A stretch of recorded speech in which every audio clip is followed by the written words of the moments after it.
Senator from Arkansas. The Hong Kong Human Rights and Democracy Act is really about promises, making promises and keeping promises. Unfortunately, the Chinese Communist Party has a long history of making promises but not keeping them. You can ask a rice farmer from Stuttgart, you can ask a software programmer from Fayetteville, a factory worker from Fort Smith, a Christian missionary from Searcy. In this case, China promised in 1984 that it would uphold the one country, two systems approach to Hong Kong when it took over in 1997. They promised to preserve the freedoms that have made Hong Kong distinctive, the freedom to practice one's religion as one sees fit, to speak one's mind and to participate in the political process. But that's just another promise they're on the verge of breaking. Apparently, the one country, two systems approach can't satisfy Beijing's rapacious appetite.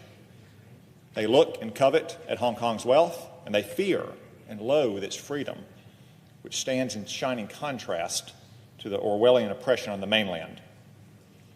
In fact, they fear that mainland Chinese might look across the bay and start to get ideas.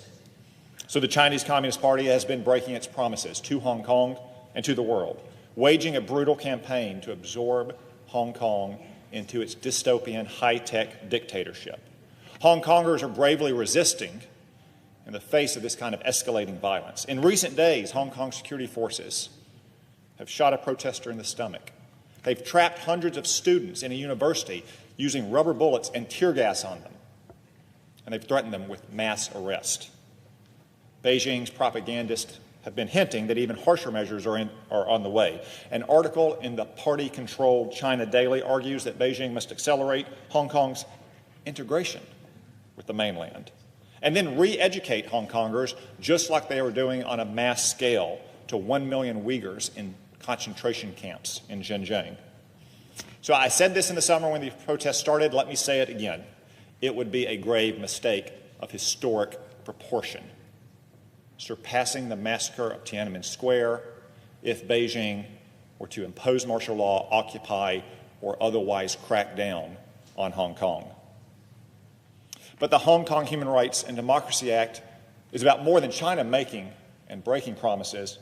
It's also about the United States finally enforcing China's promises. We have a shot to avert catastrophe, protect the people of Hong Kong, and to finally enforce Beijing promises or hold them accountable for breaking those promises. Very soon, the Senate will pass this legislation on a unanimous, bipartisan basis to give you a sense of sentiment in the Congress. This legislation will require the Secretary of State to certify Hong Kong's autonomy from the mainland each year. Otherwise, they will lose the special privileges that U.S. law currently grants to Hong Kong.